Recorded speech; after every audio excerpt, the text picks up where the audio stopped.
प्रथम पूज्य गणेश जी और कुमार कार्तिकेय जी को अनेकों धन्यवाद। यदि वो इस स्थिति को नहीं संभालते तो मेरे पास कोई कार्य ही नहीं रहता। जब स्वर्ग में धन ही नहीं होता तो मैं किसका संरक्षण करता?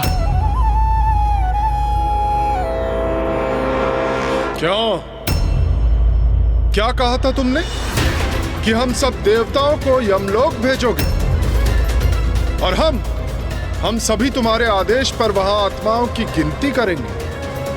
अब देखो, स्वर्ग तो तुम्हारे हाथ से गया ही, लेकिन अब पाताल लोक भी तुम्हारा नहीं रहा।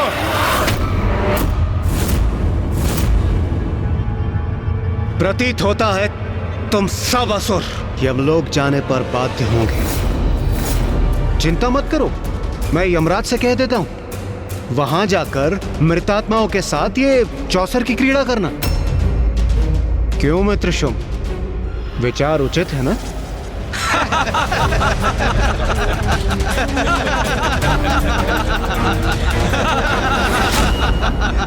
नहीं देवराजेंद्र, हम इन असुरों के समान नहीं हैं। हम कपट क्रीड़ा से इनका पाताल नहीं छीनेंगे इनसे। जो असुरों का था वो इन्हीं के पास रहेगा, क्योंकि अन्य किसी की संपत्ति पर लालच की दृष्टि रखना सर्वथा अनुचित है। और असुर महानायक शुंभ, आप सभी को यहाँ से कहीं और जाने की कोई आवश्यकता नहीं है।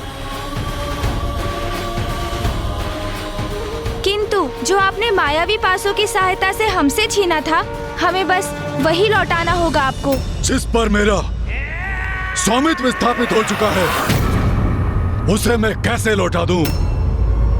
कुछ नहीं लौटाऊंगा मैं, कुछ नहीं।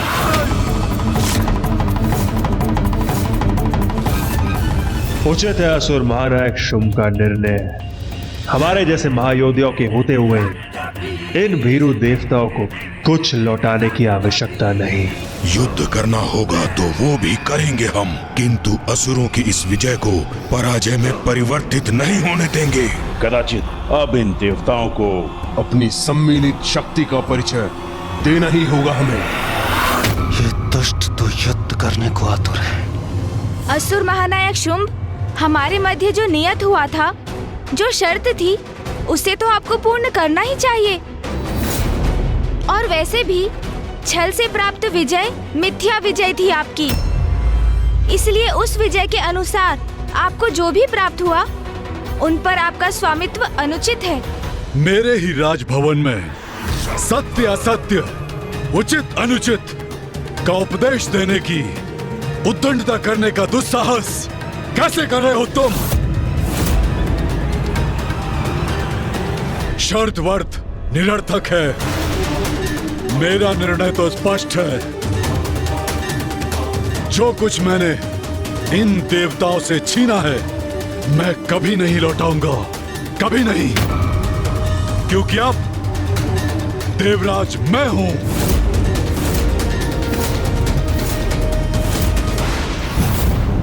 ये शुंभ क्या कर रहा है? सर्वथा अनुचित है इसका क्रोध के आवेश में बहना। इसका परिणाम भयंकर भी हो सकता है। उचित आचरण का तनिक भी ज्ञान नहीं है इन असुरों को। अतिथि के साथ ऐसा व्यवहार तो प्रथम बार देख रहा हूं मैं। सबको बंदी बना लो, कारागृह में सबको बंद कर डालो और इस गणेश को बेड़ियों में जकड़कर मेरे पास खींच कर इसके प्रत्येक दांव का उचित प्रतिशोध लूंगा मैं। महादेव पुत्र प्रथम पूज्य गणेश जी के साथ ऐसी उद्दंडता, ऐसा कर कदाचित शुंभ अपने विनाश को आमंत्रित कर रहा है।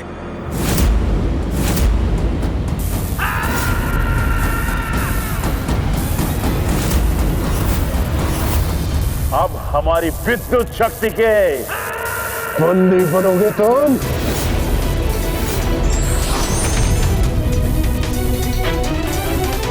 नहीं भैया, आप कुछ मत कीजिए। क्यों रोक दिया गणेश ने मुझे? मुझे इनसे निपटने दीजिए।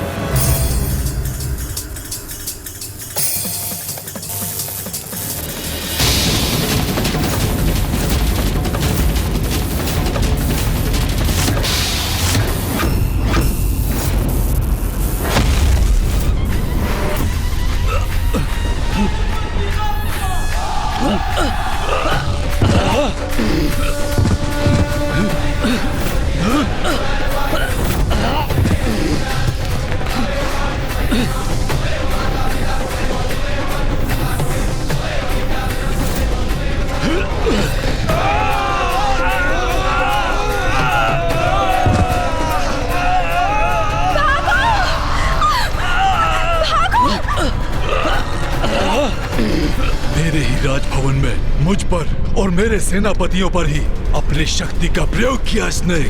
मेरे सेनापतियों को कष्ट पहुंचाया तुमने, तुम्हें इसका दंड अवश्य दूंगा।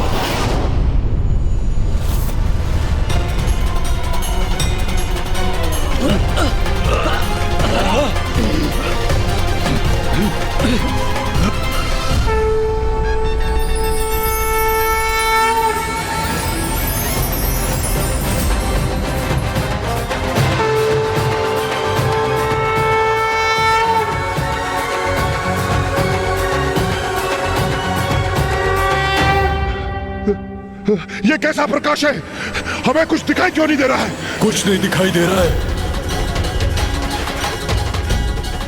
प्रथम पूज्य गणेश जी की अपार शक्ति का सामना कहां कर सकेंगे दुष्टासुर?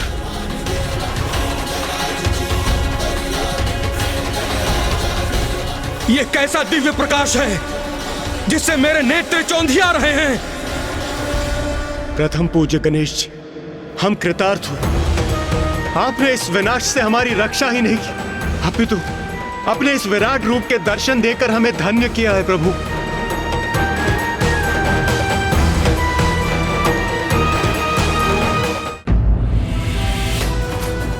ये क्या महादेव पुत्र प्रथम पूज्य गणेश विराट रूप में दर्शन दे रहे हैं, किंतु मैं उन्हें क्यों नहीं देख पा रहा हूं? मैं तो ऋषि हूं, महादेव का भक्त हूं, फिर भी मैं गणेश जी के दिव्य दर्शन करने में असमर्थ क्यों हूं? मुझे दर्शन दीजिए प्रभु, मुझ पर कृपा कीजिए, मुझे अपने विराट रूप के दर्शन से वंचित मत कीजिए। असुर गुरु शुक्राचार्य, मुझे आपका स्वर सुनाई पड़ रहा है प्रभु, किंतु मैं आपको देख नहीं पा रहा हूँ। आप मुझे नहीं देख पा रहे हैं क्योंकि आपको सत्पुरुषों से अधिक कुकर्मियों की संगति प्रिय है। व्यक्ति की संगति का चुनाव उसके समस्त जीवन का आधार बनता है। आप देवादिदेव के आदेश से ही असुरों का मार्गदर्शन करते हैं, ये सत्य है, किंतु इस कारण इनकी बुराई से आप भी प्रभावित हुए हैं। जिस बुराई की काली माँ के छींटे आपके मन पर भी पड़े हैं, इसलिए मेरे दर्शन हेतु आपको अपने मन को पवित्र करना होगा। महादेव के नाम का उच्चारण कीजिए। ओम नमः शिवाय, ओम नमः शिवाय, ओम नमः शिवाय, ओम नमः शिवाय।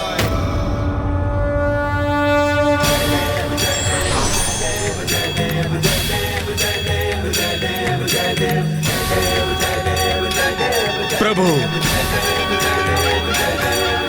असुर गुरु शुक्राचार्य, आप असुरों के गुरु हैं, उनके पिता समान हैं। उनका मार्गदर्शन कर उनको विजयी बनाने का यथासंभव प्रयास करना आपका कर्तव्य है, किंतु ये तो अब आपको भी समझ जाना चाहिए कि छल का मार्ग अपनाकर आप अपने उद्देश्य में सफल नहीं हो सकते।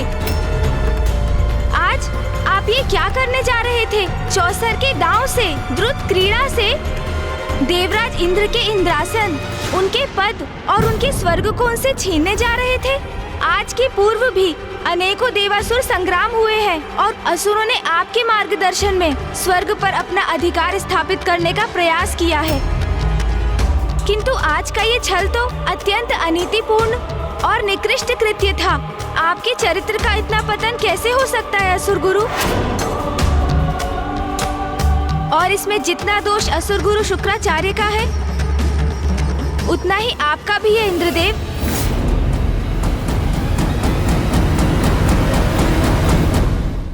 इंद्रदेव, और यहाँ ये भी कहना आवश्यक है कि इस द्रुत क्रीड़ा के संचालक असुर गुरु शुक्राचार्य जितने दोषी हैं, उतने दोषी आप भी हो गए हैं इसमें सम्मिलित होकर। जैसे ही चौसर की क्रीड़ा द्रुत क्रीड़ा अर्थात जुए में परिवर्तित हुई, आपको उसे उसी समय रोक देना चाहिए था इंद्रदेव। कोई बालक नहीं, देवराज है आप।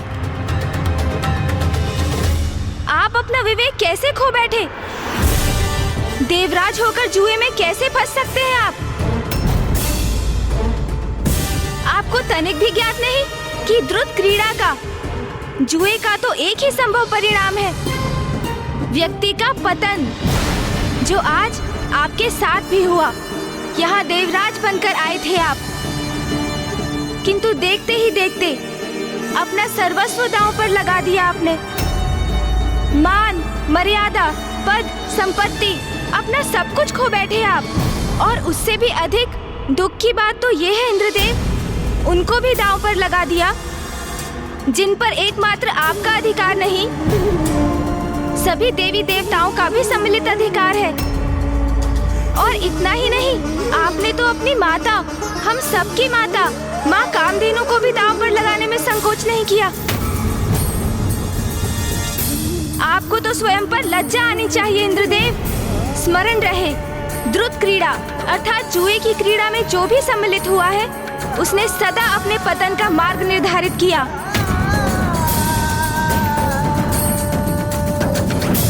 जुए से व्यक्ति स्वयं तो निर्धनता की ओर अग्रसर होता ही है और समुदाय तक को महासंकट में डाल देता है। उसी प्रकार जिस प्रकार इंद्रदेव ने स्वर्ग और सभी देवी देवताओं को विपत्ति के मुख में धकेल दिया।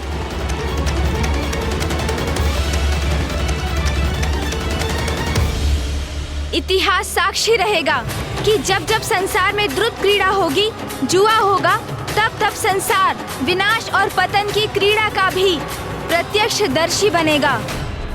प्रथम पूज्य गणेश जी, मुझसे बहुत बड़ी भूल हुई। मैं अपने आचरण, निर्णय और व्यवहार के लिए लज्जित हूं प्रभु। मैं आपसे वचन देता हूं, ऐसी भूल मुझसे पुनः नहीं होगी। मुझे क्षमा कर दीजिए प्रभु, क्षमा कर दीजिए मुझे।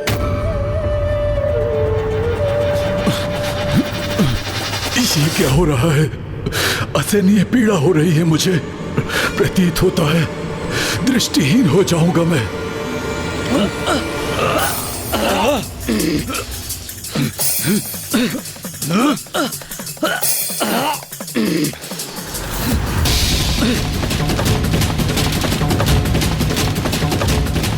ये क्या हो रहा है? इन असुरों की दृष्टि क्यों खोती जा रही है?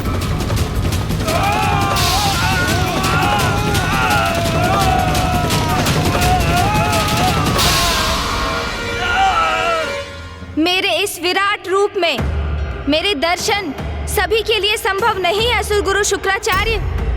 इन असुरों की संगति के कारण आप भी मुझे नहीं देख सकते थे, किंतु महादेव के नाम के जाप से अपना मन शुद्ध कर आप मेरे पंचमुखी रूप के दर्शन करने के योग्य बने। और ऐसा इसलिए हुआ क्योंकि आप एक ऋषि हैं, अन्यथा मेरे दर्शन प्राप्त करने में तो देवताओं को भी कठिनाई हो रही है। सत्य तो ये है कि जो मन, वचन और कर्म से शुद्ध है, जिनका मेरे प्रति भक्ति भाव है, वही इस रूप में बिना कष्ट पाए मेरे दर्शन कर पाते हैं।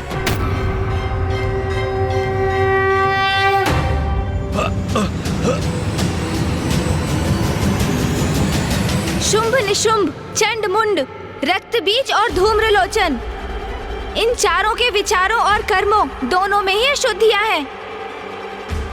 इसलिए उनके नेत्र मेरा तेज नहीं सहन कर पा रहे हैं, और यदि वो मुझे देखने का प्रयास करेंगे तो कुछ समय के लिए वो दृष्टि विहीन हो जाएंगे।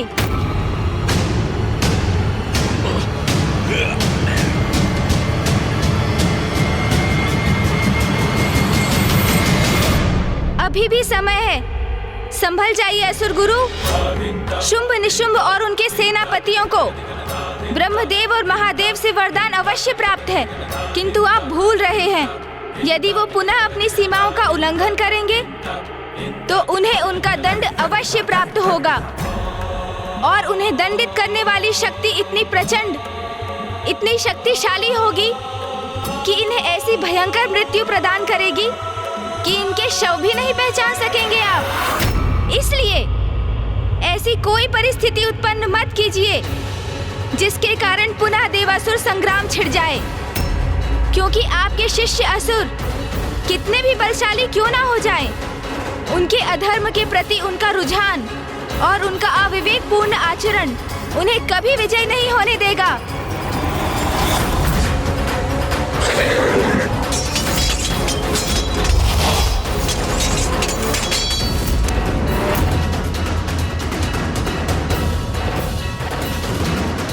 दया कीजिए, हमारी रक्षा कीजिए।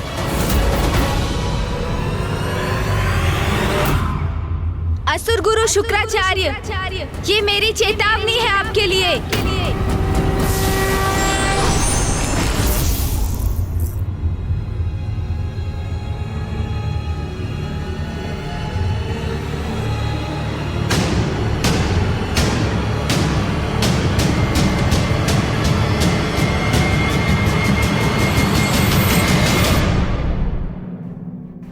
भैया, अब हमें लौटना चाहिए।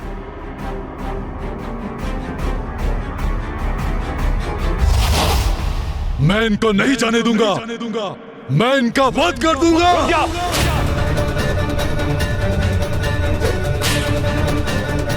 शुंभ, इन्हें रोकने का प्रयास मत करो। जाने दो इन्हें।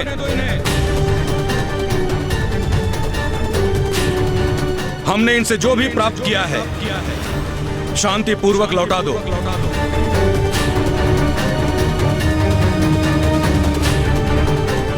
गणेश की चेतावनी से असुर गुरु अभी तो प्रभावित प्रतीत हो रहे हैं, किंतु ऐसा कब तक रहेगा? तुम्हारे और इंद्रदेव के बीच यही नियत हुआ था।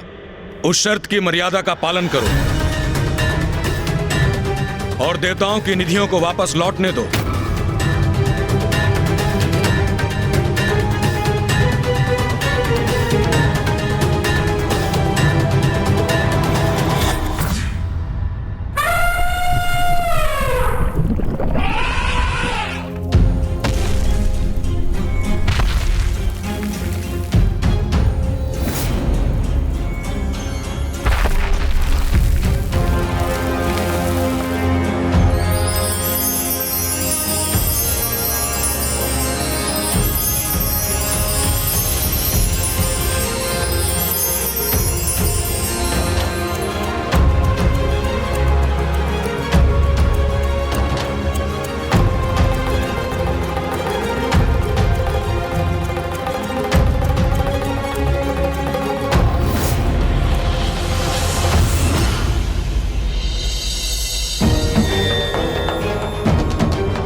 जो कुछ प्राप्त किया था हमने, सब छिन गया हमसे।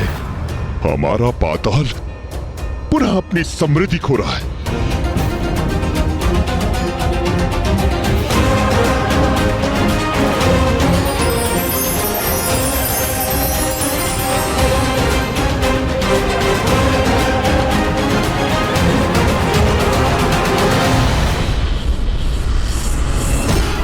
हमारे भंडार अन्न से रिक्त हो रहे हैं। पाताल के वृक्ष आदि भी प्रभावित हो रहे हैं। यहाँ की प्रकृति हमसे रुष्ट हो रही है। कल्प वृक्ष के स्वर्ग लौटने से पुनः वंचित हो गए हैं हम।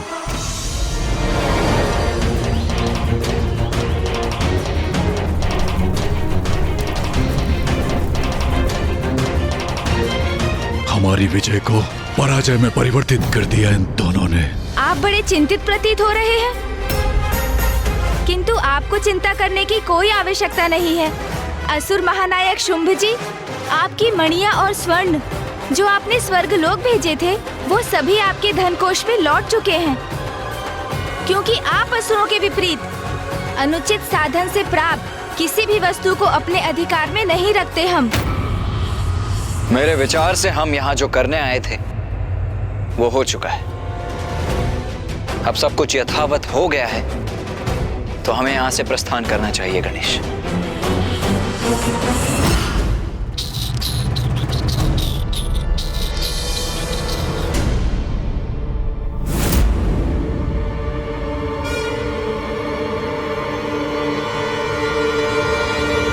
अरे ये क्या? गणेश जी और कुमार कार्तिकेय जी ने तो भोजन तक स्वीकार नहीं किया। छल मैंने नहीं, आपने किया है असुर महानायक। मायावी पासों से क्रीड़ा कर अन्याय तो आप कर रहे थे। कदाचित उन्हें आरंभ से ही ज्ञात था कि यहाँ देवताओं के साथ छल हो रहा है और ऐसे स्थान पर आतिथ्य स्वीकार कर भोजन ग्रहण करना उन्हें कदापि स्वीकार नहीं होगा।